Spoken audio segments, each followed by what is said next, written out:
United States conquer both Americas? On paper, the United States has the strongest military on Earth. It spends more on defense than several major nations combined, runs the only truly global navy, and has unmatched logistics and technology. So at first glance, the idea of the US conquering every country in North, Central, and South America sounds at least possible. It sounds but conquering is different from simply defeating armies. Okay, so I think he said conquer though. Okay, wait a second. Like for some reason in my head, I didn't even even think of that word here. Conquer. It's going to be super tricky in South America. And I mean that to the depth of me. It's going to be super, super, super tricky in South America, specifically in like the jungles. We definitely do not need a replay of the 80s, guys, right? Iran-Contra era of things.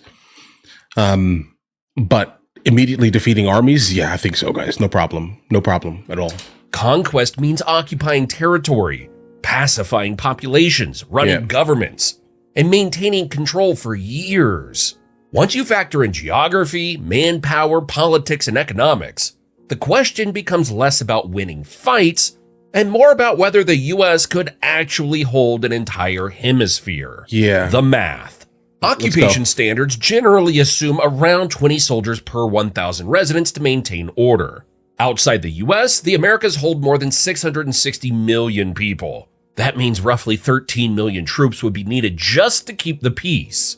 The US has about 1.4 million active duty personnel. Add the reserves and it's still nowhere near enough, especially when those forces have to defend the homeland, protect bases, train, and rotate deployments. Yeah, that's Technology my issue. helps, drones, satellites, AI surveillance, but none of it can man checkpoints, manage neighborhoods, search houses, or interact with civilians.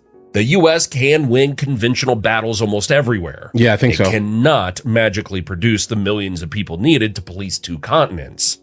So how could this actually play Without out? like a super with crazy that manpower draft problem hanging over everything? Canada.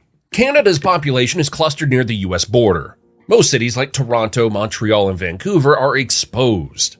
US air power and armored thrusts, tank-supported ground pushes, could seize them quickly. Historically, invasion planning even focused on cutting key transport hubs, like Winnipeg, to split the country. Canada's military is highly capable and professional, but small and underfunded. It isn't built to fight a full-scale war against the US. After the initial shock, resistance likely shifts north. The Arctic is vast, poorly connected, and extremely difficult to police.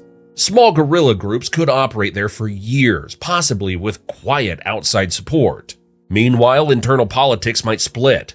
Some regions might cooperate more than others, like Alberta, while others resist hard. At that point, it stops being a fast campaign and becomes a long and costly stabilization mission. All right, moving on. Mexico. A conventional invasion of Mexico is straightforward. The US has air superiority. Mexican forces lack dense air defense networks and heavy armor. Critical infrastructure could be taken rather quickly. Mexico City could realistically be surrounded. And then the occupation starts. Mexican cartels already operate like hybrid armies. They control neighborhoods, build improvised armored vehicles, deploy drones, and are deeply embedded in several communities. In an invasion scenario, they stop fighting each other and focus on the occupier. In an invasion, they pivot to attacking supply convoys, planting IEDs, improvised explosive devices, and blending into dense urban areas where they have a significant advantage. Mexico City, with more than 20 million people, becomes nearly impossible to fully control. And there's also the economy. The US depends heavily on Mexican manufacturing and agriculture. The invasion disrupts supply chains overnight, driving shortages and political backlash at home long before US troops even reach Central America. At that point, Mexico isn't really a battlefield anymore. It's a slow, constant struggle to control rebel and cartel-held areas. Central America. On a map, Central America looks like a simple corridor. In reality, it's mountains, jungle, heat, and limited infrastructure. Yeah, that's my biggest issue when this argument kind of comes up, right? I think of like the super dense, like jungle regions of mainly South America, but obviously Central America also, right? If it's going to be like some type of ground offense, which would probably have to be that, specifically if you're looking to conquer the place, right? We have to kind of be there. But how exactly is that even going to be a thing? I think that we can, again, defeat anything and anyone, if that makes any sense here, but holding it is going to be the problem consistently. So far, I haven't seen anything otherwise. Heavy armor struggles. Bridges and roads become natural ambush points. The U.S. already operates bases and cooperation sites in the region, which would become staging areas, but also magnets for attack. Protecting every runway and fuel depot would pull thousands of troops away from frontline operations. Nicaragua likely becomes the first spot where China and Russia quietly assist local defenses, supplying technology, advisors, or intelligence. Even small doses of outside help slow everything down. Then comes Panama and the canal. Securing it is absolutely essential. The canal keeps U.S. naval forces moving between oceans, but it's vulnerable to sabotage, blockages, and cyber disruption. Even if secured, the U.S. inherits permanent responsibility for defending and operating it while under pressure. Belize adds another complication. British troops train there. Any clash risks straining relations with one of America's closest allies. But those same troops could also end up supporting the U.S. as it pushes further south. It all depends on the politics of the moment. The Caribbean. The U.S. Navy could dominate the Caribbean and impose blockades. Many governments would likely cooperate simply to avoid isolation. But European territories change the equation. Dutch and French islands are legally part of Europe. Striking them could trigger EU mutual defense obligations, potentially dragging Europe in. And depending on politics, that's not even potentially. That could mean either acting alongside the US as a partner or opposing it to protect European sovereignty. South America. There is no direct armored route from Panama into South America. The Darien Gap, swamp, jungle, and zero usable highway physically blocks movement. That forces the U.S. into amphibious and airborne operations into Colombia. Guys, I'm going to be completely honest. I think we should definitely take the Darien Gap. I think we should take that right now. I mean this here. That may sound absolutely wild here. All right. Maybe we should buy a gigantic amount of land in that region specifically and like put some type of soldiers there right now, kind of regardless of if this comes true or not. Hopefully it doesn't come true specifically. Right. But I think when it comes down to the Darien Gap, we should definitely secure that a little bit better, guys, because I mean that obviously is the literal pathway to the United States of America in an illicit way that would shut things down immediately. Or Venezuela. That alone multiplies logistics, risk, and cost. Colombia has decades of experience fighting guerrillas. If it resists, the Andes can become a defensive labyrinth. Venezuela has prepared specifically for this type of scenario, relying on militias, urban networks, and foreign assistance to complicate U.S. air and ground operations. Guyana and Suriname might cooperate, but French Guyana is EU territory defended by France. France is a U.S. ally and would probably lean toward cooperation. And in a region where Russia and China both have interests, every bit of allied help saves time, troops, and resources. The Andes. Ecuador, Peru, Bolivia, and Chile all share the same basic advantage: altitude. Above 10,000 feet, helicopters lose lift, engines perform poorly, and soldiers struggle with altitude sickness. Supply lines shrink, rescue operations become harder, even elite units suffer. Bolivia is the extreme case. It's landlocked, mountainous, and easier to defend than to attack. Destroying infrastructure to deny resources becomes a logical resistance tactic. The U.S. could theoretically take the territory, but doing so would mean heavy damage to mines, rail lines, and power infrastructure. Right, all the things that we would little economic value need behind. Right. Peru adds another layer. Chinese-linked ports could be used to move weapons and equipment unless secured quickly.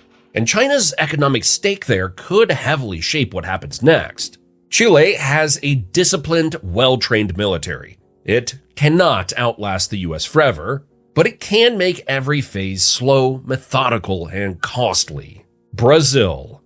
everything eventually runs into Brazil. And that was kind of the place that I was like, yeah, I don't know, guys. I mean, it's interesting, but Brazil, Argentina, specifically for me personally, mentally at least, would be the places that would absolutely give us the most amount of trouble. Like just from the base of their country, at least, right? Not referring to like all of like the land and the mountains and things like this. Obviously, there are other places that would also kind of do that kind of in a natural form here, right? But I think by default, Brazil, Argentina are going to be absolutely spicy. It is massive, industrialized, and partly covered by the Amazon, one of the most difficult environments on Earth for mechanized armies.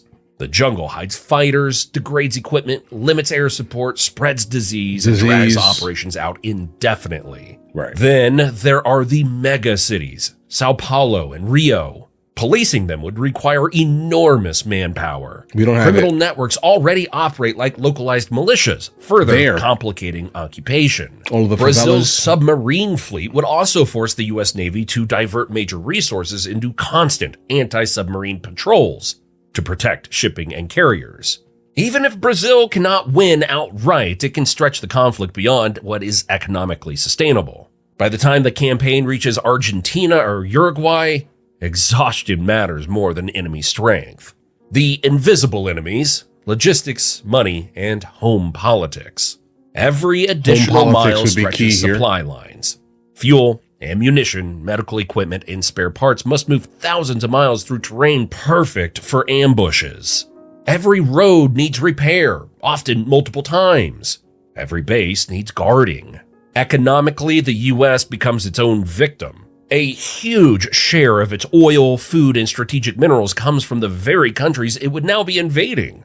Add in likely sanctions from China and other countries, plus enormous war spending, and the result looks less like expansion and more like economic crisis. At home, unrest grows. Tens of millions of Americans have family and cultural ties to Latin America. Protests, political friction, and sabotage risks would absorb security forces needed overseas.